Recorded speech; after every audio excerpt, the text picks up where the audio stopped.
네, 여러분 안녕하십니까, 평경장입니다. 오늘, 어제, 이틀 전, 3일 전, 이번 일주일 동안은 악재가 그냥 매일같이 나오던 장이었습니다. 그래서 악재의 한 주였다라고 제가 얘기를 하는데, 사실 이런 얘기를 파악을 했을 때 그 하나하나가 이거는 그냥 괜찮겠지? 아니면은 이미 선반영이 되었겠지라는 생각을 많이 했었는데, 문제는 끝나지 않고 있다는 것입니다. 그래서 제가 영상을 촬영하는 동안 하나하나씩 쌓였고, 오늘은 그것을 정리하는 시간, 오늘 이슈도 포함을 해서 알아봐야 할 시간이 다가왔습니다. 그래서 하나하나 정리를 할 텐데, 이 중에서 몇 개는 사실화되지 않은 소식도 있을 것이고, 약간 축축성도 담겨져 있다라고 보시면 되고요. 첫 번째는 이더리움부터 시작을 할게요. 지금 현재 이슈가, 여기는 이더리움이 증권이라면, 또는 다른 기사에서는 이더리움이 고소를 받았다, 슈드했다라고 말을 하는데, 정확한 팩트를 놓고 보자면은 NYG에서 쿠코인을 소송을 하면서요, 여기에 증권에 대한 문제가 있다라는 소송에서 쿠코인을 소송을 하면서 증권을 다뤘었는데, 그 증권화된 토큰에 이더리움이 포함이 되어 있다라는 내용입니다.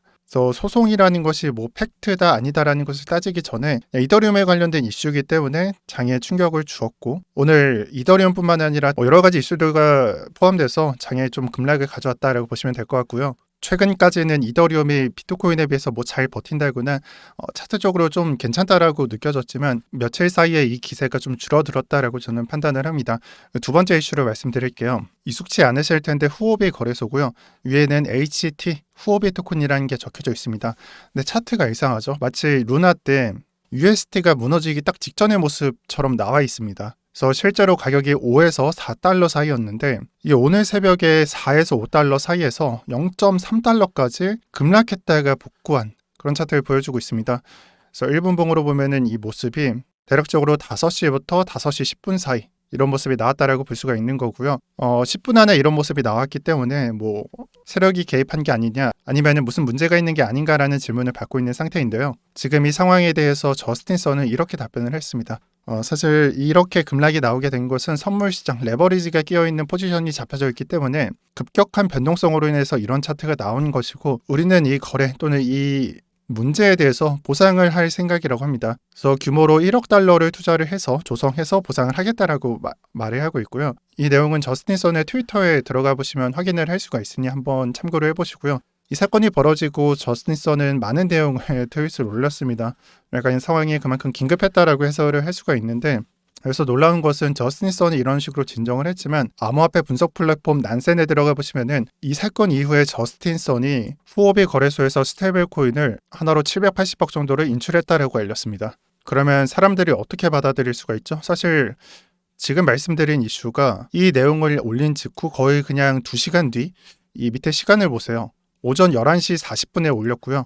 보상한다는 내용은 오전 10시에 올렸습니다. 그러니까 1시간 40분 만에 이런 실체가 드러났다는 것을 알 수가 있는데, 사람들은 어떻게 생각을 할까요? 안 좋게 생각을 하겠죠. 야, 너네 거래소에서 문제가 생겨난 것을 보상을 한다며, 그리고 문제가 없게 처리를 한다며, 근데 너는 왜 돈을 왜 뺐냐? 쉽게 말하면 그렇게 받아들일 수가 있겠죠. 마치 지금 요즘 좀 다시 문제가 되고 있는 루나의 권도 형이 어디론가 지금 알 수 없지만 피신을 했는데, 실제로 계좌를 까보니까 스위스 은행에 3천억 정도를 준비를 해놨더라. 그러니까 그 전에 준비를 해놓고 스위스에 넣어놨더라 라는 그림과 매우 유사하다라는 말을 듣고 있습니다. 그래서 오늘 터진 이슈의 두 번째, 쌓여있는 이슈의 세 번째라고 생각을 해볼 수가 있는 거고요.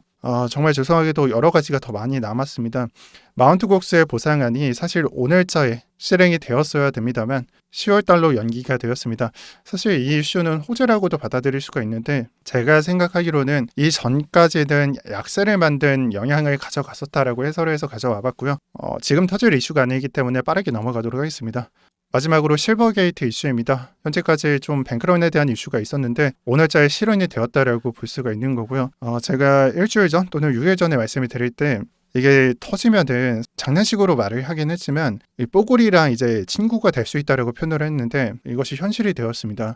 그래서 청산 절차라고 하면 어떻게 보면은 이 기업, 이 실버게이트에 가지고 있는 부채가 있겠죠. 기업이니까 부채가 있을 거고, 그거를 갚아나가기 위해서 실버게이트에서 보유한 자산을 팔아서 갚아주는, 또는 그런 돈적인 해결을 말을 하는데, 실버게이트의 주장으로는 아래를 읽어보시면은 정리가 끝나면은 이 모든 예치금을 고객에게 전액 상환하겠다.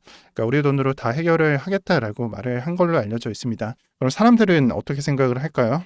돈을 돌려줘야 되니까 그냥 이게 다 매물로 나온다, 매도 물량이 나온다라고 해석을 한 겁니다. 그래서 이러한 이슈들로 인해서 지금 현재 장과 좀 비슷하게 차트가 나온 걸 알 수가 있고요. 제가 생각하기로는 이번 장이 비트코인이 이슈로 인해서 하락을 한 것도 맞지만 나스닥 장세도 안 좋게 나오고 있어서 이것도 영향을 가져갔다고 해석을 하고 있습니다. 그래서 제가 차트 분석을 할 때 말씀을 드린 것 같은데 스토캐스틱이 내려갈 때 마지막 부분에서 비트코인은 그 전까지는 버티는 모습을 가져가겠지만 제가 기억하기로는 이 모습은 버티는 모습이었다라고 말씀드린 것 같은데요. 마지막에는 찔끔 내려가주는 모습을 가져갈 것이다라고 말씀드렸었어요. 그래서 그 차트가 이전 캔들에 나와 있다라고 저는 해설을 하고 싶고 그래서 적합하게 내려간 느낌이다라기보다는 바라봤던 시나리오가 거의 일치하는 흐름으로 가져가고 있다라고 말씀드리고 싶고 여기까지 우리가 봤다면은 이 다음 흐름도 생각을 해봐야 돼요. 스토캐스틱이 내려가는데 마지막 모습에서 찔끔 내려가주는 모습을 가져갈 수 있다. 그러면 이 다음은 어떻게 될까요? 스토캐스틱은 올라갔다 내려갔다 반복된다라고 말씀드렸죠. 제가 봤을 때는 다음 주 월화중으로 이 방향성이 턴을 할 것으로 보이거든요. 지금 원을 그어드리는 곳이 한 월화중으로 저는 생각을 해요. 그래서 주말까지는 좀 안 좋은 장, 잡코인장 그냥 번잡하게 나올 것이고 그 이후부터는 회복할 수 있는 모습 가져가지 않을까라고 저는 예상을 하겠습니다. 그리고 제가 한마디 좀 드리자면은 여러분들이 지금에서야 매도 한 해 만에 그런 것들을 고민하기보다 여기서 좀 더 내려가는 것을 버티지 못한다면은 그냥 지금 매도하시고요. 근데 지금까지 따라오시는 분들은 어때요? 제가 이 상승분에 대해서 UFR을 건드렸을 때 사실상 정석적으로는 매도하는 거다. 하지만 믿음의 영역으로 좀 생각을 해보겠다라고 말씀을 드렸죠. 이거 아마 상승분에 618 구간 건들 거예요. 그럼 또 같은 해설을 할 수가 있겠죠. 사실 임팩트는 좀 크게 느껴지긴 합니다만 그래서 지금은 관점이 없는 믿음의 영역이기 때문에 저는 진짜 조금 내려가거나 아니면 많이 내려가거나 상관없이 여기서 좀만 더 내려가더라도 정말 스트레스가 클 것 같다. 그냥 매도하시는 걸 추천을 드릴게요. 하지만 저 같은 경우에는 비트이더 다 들고 있고요.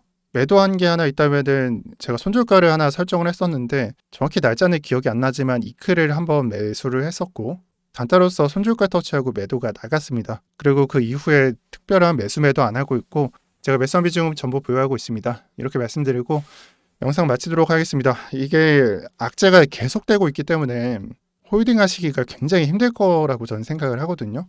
그리고 아마 지금 상태에서도 버티겠지만 좀 더 내려가면 진짜 패닉이 올 거다라고 예상을 할 거고 근데 진짜 버틸 수 있으신 분들이라면은 저는 버티는 게 낫지 않을까라고 예상을 하고요. 이게 이 장을 또 금리랑 해석을 하면서 이제는 앞으로 우상향하는 장은 절대 없다라고 해설을 하시는 분들도 있을 텐데 저는 이렇게 말씀드리고 싶어요. 이 반영이라는 자체가 그 누구도 모르는 거는 10% 반영됐을지 100% 반영됐을지 아니면은 그 중간에 몇 퍼센트로 반영이 되어 있는지 앞으로 약 한 2주 뒤? 2주도 조금 안 남았죠. 이 기간에 FOMC 일정의 금리가 몇 퍼센트 올라가고 그 부분에 대해서 미리 인지를 하고 있는 장인데 그러니까 선반영이 되어 있는데 이게 얼마나 반영이 되어 있을지 모른다라는 거예요. 100% 반영이 됐으면 그 다음에 올라가는 것이고 충분히 반영이 안 됐어. 그럼 더 내려가겠죠. 이거는 저는 몰라요. 그리고 제가 봤을 때는 저를 포함해서 한 99%는 모른다라고 생각을 하거든요. 근데 그 장에 대해서 뭐가 남아있다, 뭐가 이슈가 있다라고 떠드는 것보다 그냥 버틸 수 없다면 매도하는 게 맞다라고 말씀드릴게요. 저는 보유하고 있고 언제나 늘 그렇듯이 선택은 여러분들이 하시는 거니까 잘 선택하시길 바랍니다. 네, 마지막으로 오늘 고정 댓글에는 석구방이 업로드가 됩니다. 그래서 오늘과 같은 이슈들 제가 업로드를 하는 시간이 오른쪽 하단에 보시면은 오후 한 5시가 되죠. 근데 실제 이슈는 언제 터졌어요?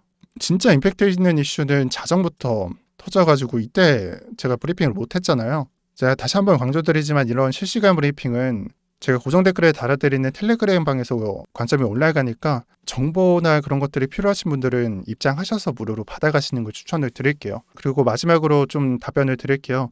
어제 영상에서 댓글을 봤는데요. 지금 관점이 철회인가 유지인가 이런 댓글이 달렸습니다. 질문이 와서 답변을 드리자면은 앞으로 관점에 대한 영상은 이 썸네일을 사용하도록 하겠습니다. 그래서 그냥 최근자의 썸네일을 보시고 그 영상에 나와 있는 말을 참고로 해주시면은 제 스탠스로 보도록 하겠습니다. 그래서 여기까지 시청해주셔서 감사드리고요. 오늘도 평경장이었습니다. 다들 힘내셨으면 좋겠습니다. 감사합니다.